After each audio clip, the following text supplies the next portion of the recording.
Hey y'all, hi. Okay, I've been making YouTube videos about makeup for 7 years now. And I've been watching YouTube videos about makeup for about 10 years. And I've been wearing makeup for at least 20 years. And here's my hot take. Perfect makeup, even though there are so many tutorials and products and influencers and brands trying to help us achieve it, looks bad almost all of the time. It's kind of a con. And it's a con that is incredibly difficult to avoid being sucked into. Even as a professional beauty tester and experienced makeup wearer, I find myself falling victim to it all the time. So for all of our sakes, in this video, I'm going to explain why perfect makeup looks bad, how we are still being tricked into thinking that it doesn't, and what to do with your makeup instead of trying to perfect it. I hope you'll subscribe to my channel if you're new and if you like this. Also check out my book, which I will link at the top of the description box down below. I'm glad you're here, and now let's get into the meat of the video.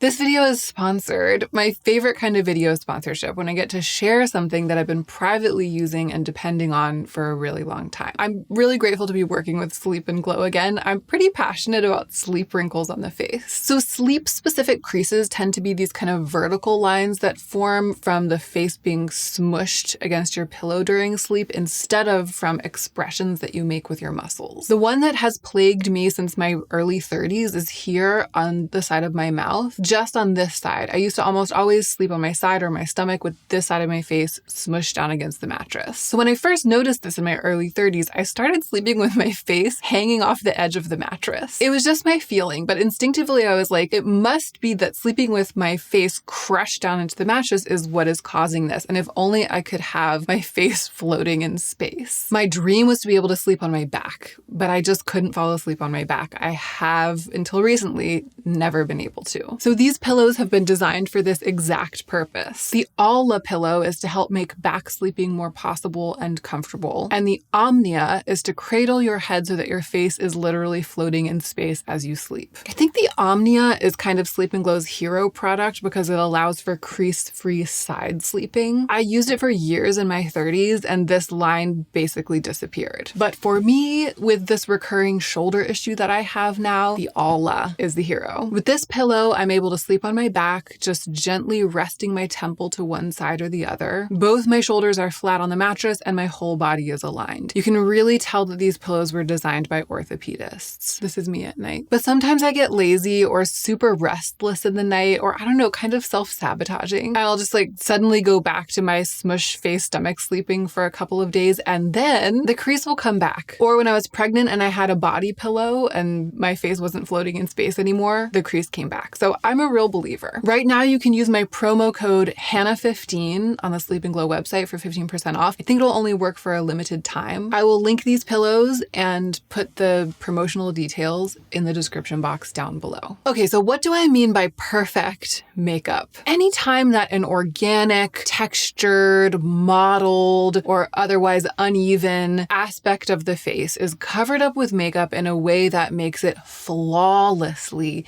even, homogeneous, sharp, crisp. You know, when the quote-unquote flawed face or part of the face becomes entirely, unnaturally flawless. When makeup is used to paint a totally perfect face on top of another face, coating and obscuring the face underneath. Now, quick bit of disambiguation. Some people do this as an art form or as part of an art form. Drag queens, for example. What I just described is something that drag queens do as part of drag. And I'm not saying that drag queens look bad or that the art form of a totally painted on face looks bad. It's an ages-old form of artistic expression and empowerment. However, people who are drag queens and people who are practicing that kind of makeup artistry as an art form don't put on that kind of makeup every time they leave the house. In person, in the everyday, when you're living your life and going about your business, I suggest to you that in most contexts, for most people, perfect makeup looks bad. And here, my friends, is why. Reason number one, perfection is fragile. The face is alive. The body gets hot and cold. We take off sweaters or put on sweaters. We give hugs and kisses. We sweat. We get worked up over the course of the day. Our faces get whipped by the wind. Life is physical. Living is physical. And when makeup is used to the point of total perfection on the face, the effect becomes incredibly fragile and, in a sense, unlivable. No matter what kind of setting spray you use, and this idea that powder can set a face like as if it's been lacquered in place and nothing can mess it up, or that a setting spray in a bottle can make it so that nothing will mess up your face. Like, it can help. Those things can help a lot, but nothing can make a thick layer of makeup on the face life-proof. And with perfect makeup, when it gets messed up even a little bit, it looks so wrong, right? There are only the two extremes with perfect makeup. If a caked on foundation gets scraped or gets like a drop of liquid on it and a little bit of it gets scraped away or dissolves away, it's like a hole in the universe. The skin showing through is a completely different color and texture, and it's like it's from a completely different point on the space-time continuum, and it's hard to repair. Perfect makeup, it puts you into this situation in daily life where you either look done or you look messed up, and there's no in between. Reason number 2 why perfect makeup looks bad: perfection is unbalanced. Individual, over-perfected aspects of the face throw everything else out of balance. I run into this myself the most frequently. It's like when I get carried away with one feature when I'm doing my makeup. I'm doing my eyebrows, I'm getting ready to film, and I'm in there really zeroed in, and I just keep going and going, making the shape better, making the lines sharper, making them a little bit darker. I keep going and going, and it's because of that inner artistic drive towards perfection that doesn't really have anything to do with eyebrows. I just see the chance to perfect something with my artistic tools, and if I'm not careful, I unconsciously take it. I unconsciously take the chance. Then suddenly I have these perfect eyebrows, and it looks incongruous, right? I look a little bit like cartoon eyebrows on a regular face, or like Muppet eyebrows on a human face, or vice versa, like human eyebrows on a Muppet face. It just looks a little bit off. A sharply lined lip can have the same effect. I can't tell you how many times I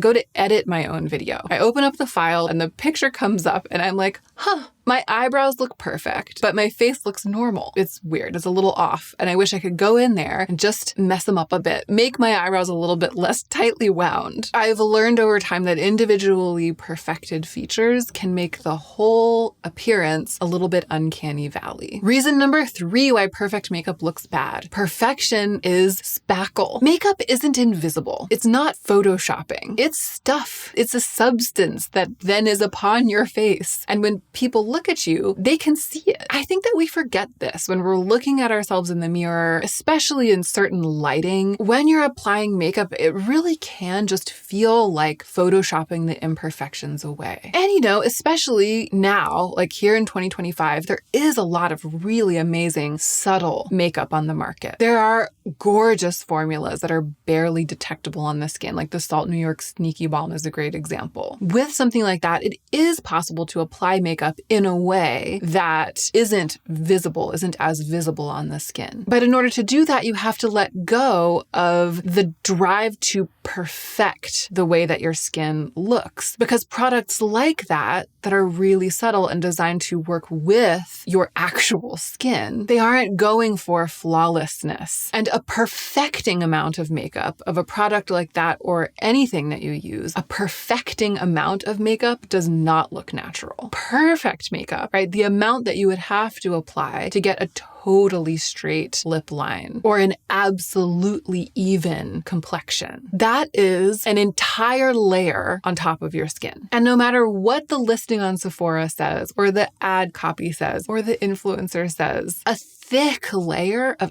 anything on top of your face is going to move and settle and crinkle with your very alive skin. Thick makeup works at cross purposes to itself. If you apply enough to completely blank out, like to totally perfect the tone of your skin, then it will cling and settle into the texture of your skin. It becomes a kind of gunk. So if all of that is true, how are we still being tricked into thinking thinking that perfect makeup doesn't look bad. Why is this happening? Where is all of this confusion coming from? And why do you maybe only half believe me right now? It's because of this one simple fact. Makeup that looks perfect on camera looks bad in person. For the most part, okay? I'm gonna say it again. Makeup that looks perfect on camera looks bad in person. That means that what you see on people's faces online, and this is even barring filters, like we're not even talking about filters. Filters aside, what you see on people's faces online doesn't exist. Quite literally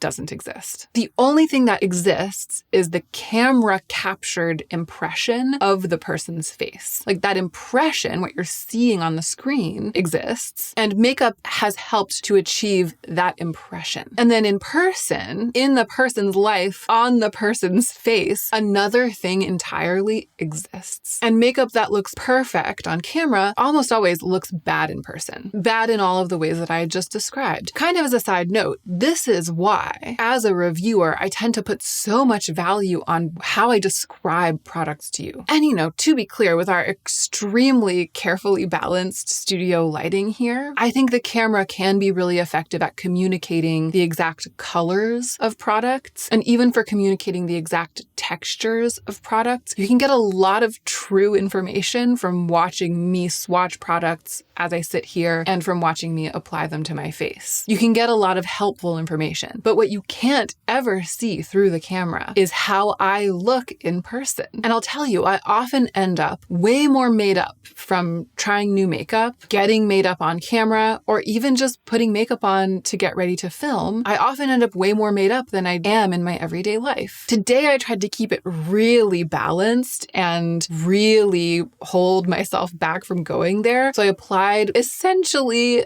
makeup that I would put on for the everyday, but maybe a little bit more with the lip than I otherwise would. It's just different. It's different when I'm putting makeup on to sit here before you. So I feel like it's really important for me to test the products in my daily life and then use my words to describe to you what it is like to use them. Or if I'm doing a first impressions, to sit here talking, using language to give you information about what the tactile experience is. When we are looking in the mirror and making ourselves up for every day, it's easy to slip into Photoshop mode, filter mode, and kind of accidentally make ourselves up for camera, because that's what we see people who review makeup and advertise makeup doing, because they are making themselves up for camera. And so the misunderstanding persists through nobody's fault, really. It's just that you're getting a lot of information about the application of makeup from people who are applying makeup for camera because they're doing it to film for you to communicate that information. Like it makes a loop. But you have to take what you learn and adjust it for real life if you're going to be doing makeup for real life. Okay, so fragile, dramatic, artistic spackle is amazing for drag performances, amazing for stage, amazing for camera, for photography, for editorials, looks amazing on Instagram, but looks bad in real life.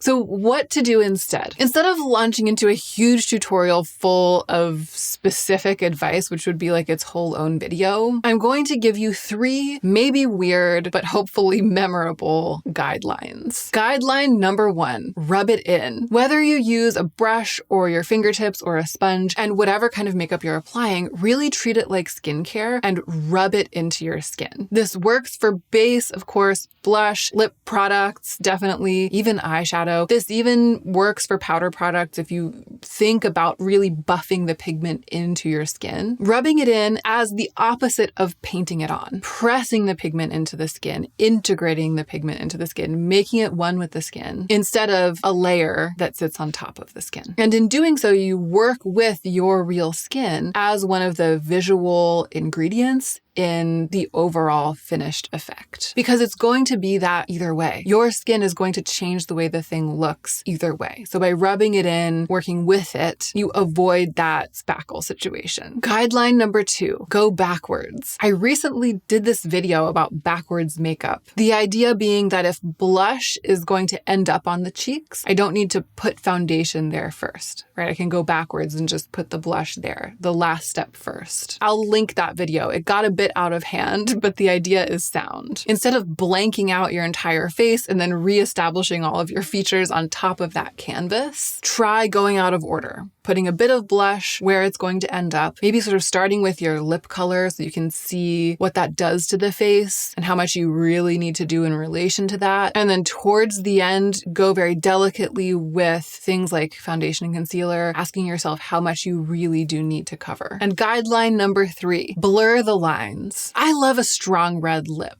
or a really sparkly eye or dramatic kohl around the eyes. I don't think that you have to give up drama or artistry in daily life in order to move away from the trap of perfect makeup. If you blur the edges of the dramatic parts of your makeup, smudging and smoking out eyeshadow instead of making it like all paint by numbers, softening the lip line instead of making it a really sharp edge, you can get that punchy fix, but without risking the uncomfortable fragility of perfection. So those are some zoomed out guidelines. I can bring more specific imperfect makeup content to you in the future if you want that. But for now, I hope that this has been some enjoyable food for thought, maybe even a freeing paradigm shift. Imperfect makeup looks perfect and perfect makeup looks bad. And it's something that I'm going to have to keep telling myself, even though some of my work is on camera and some of my relationship with makeup has to do with camera. It's still a trap that I fall into, and it's still something that I am going to continue to tell myself. Thank you for spending this time with me. I appreciate you so much. And don't forget to take extra good care of yourself so that you can be the most effective version of yourself as you do your work in the world.